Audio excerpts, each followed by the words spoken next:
America is now a global leader when it comes to taking serious action to fight climate change. And frankly, approving this project would have undercut that global leadership. President Obama announcing his decision to reject the Keystone Pipeline after a 7-year review of the project. And we're back now with the panel. Karl, from the way the president described it there on Friday, this seems to be more about his legacy on environmental issues than it is the specific merits of Keystone. Yeah, in his statement, it is frankly delusional. Think about this for a moment. We're going to reduce global climate emissions by denying the ability of the Canadians to build this, to send oil down a pipeline to U.S. refineries. And instead, they're going to send it on a pipeline to the west coast of Canada, ship that oil all the way across the Pacific, and let China burn it in facilities that are far less efficient and far more polluting than U.S. facilities.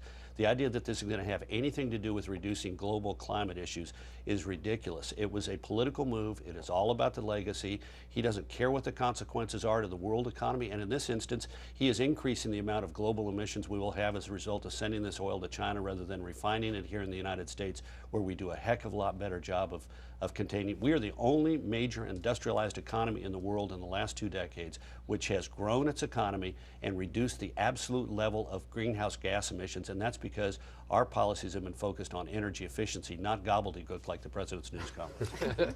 What do you really think? Which brings me to exactly the question I wanted to ask you, Julie, because one way or another, this oil is going to get moved out of the tar sands in Canada, whether it's to China, whether it's by rail or truck here in the United States, and will probably end up with a larger carbon footprint than it would have through the pipeline. How do they answer that at the White House? Yeah, it's very odd because it's not like we're making a choice between using this oil or using another alternative source of energy. What's particularly interesting, I think, about the language the president used when he finally made this announcement is that for years we've heard that that the White House didn't want Keystone to be used as a symbol on either side of this debate. But actually, the president is saying that it's become a symbol, and that if he would have approved this pipeline, it would have been a symbol for a climate policy that's out of line with what he's trying to do over the last year of his presidency. So I think that he's actually looking beyond the specifics of what the pipeline would do in either case and looking at this more as part of legacy. But when you bring up, I hope you don't quote Karl, but when you bring up that point, it's going to end up probably having more of an impact on carbon emissions. Their answer?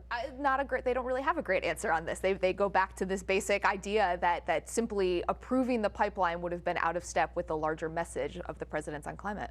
Let's turn to another controversy, and that is the decision by the Fox Business Network, which you may have heard is going to be having 2 Republican debates on Tuesday night, to start winnowing the field of candidates who are going to participate in those debates. We asked you for questions for the panel, and we got a bunch on this subject. Maureen Jennings-Sullivan writes on Facebook, "Not one voter has made a decision yet. We should quit letting the media decide for whom we vote." But Theodore tweeted this: "Why didn't you cut down even more?" Kim, how do you answer them? Look, I agree. I don't think this is a very fluid race. Nobody has made up their mind. I don't think that this is a very good time to be taking people off the stage, especially because, as we know, these debates are having an enormous impact every time that you have one. It is reshuffling the race every time, too. And does it really hurt to have 2 more people up there on the stage? Probably not.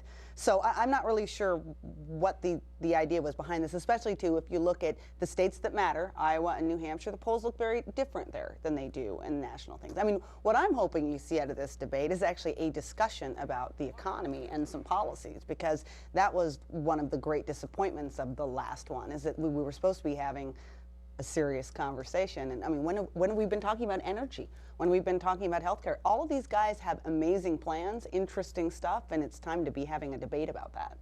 Juan, reasonable or not to start cutting the number? Remember, this will be the 4th Republican debate. Reasonable or not to start cutting the number of candidates on the stage?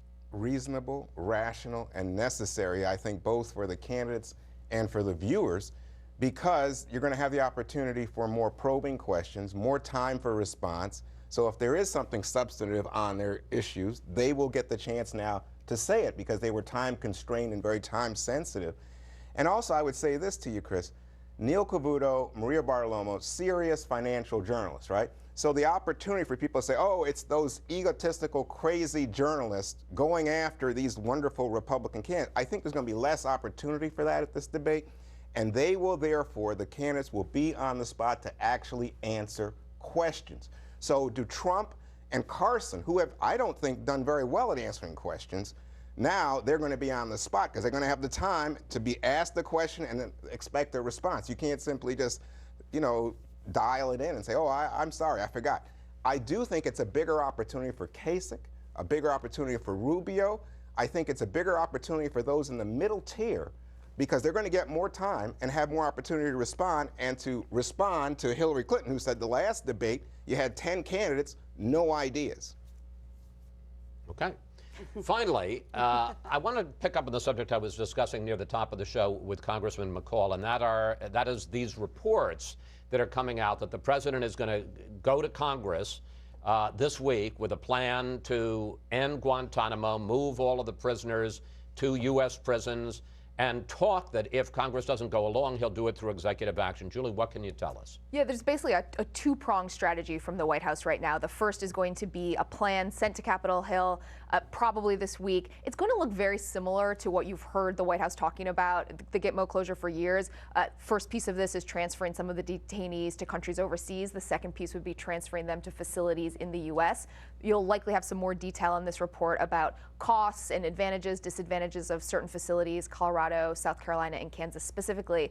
But the second prong here is really this threat of executive action. If Congress doesn't act on this plan, the president is signaling that he would take this action on his own. And you believe they really would do that? That if Congress objects, and you know, there are people in those states, senators, I mean, I remember Dick Durbin in Illinois, who don't want these people in their states, these terrorists, the worst of the worst, as McCall called them, that they would just go over that? In some ways, this has become very personal for the president. This is a pledge he made in his first couple of days in office, and I think it's very hard to imagine that he would leave office and not at least take some kind of executive action to try to fulfill that promise. Kim, what kind of blowback? Huge. I mean, I'm kind of amazed that you think the president cares about the law. I mean, he will just do, I mean, look at his record so far on all of these things. Look at what he just did with Keystone. I mean, the company went through the process and that didn't help them at all in the end. These are political decisions, and he will probably now make a feint toward asking Congress for permission, and when they say no, he will go ahead and pull the pin anyway. There will be a big blowback from this because this is, I mean, this may be personal to the president, but this is very personal to a lot of Americans out there too who don't necessarily want terrorists next door to them. 30 seconds. Congress is consistently gone on record with large bipartisan majorities, don't bring these people here. And if the president takes executive, if he presents a plan, they ought to give it the same amount of time that he gave Keystone, the next 7 years, and leave it to the next president. All right. Thank you, panel. See you next Sunday.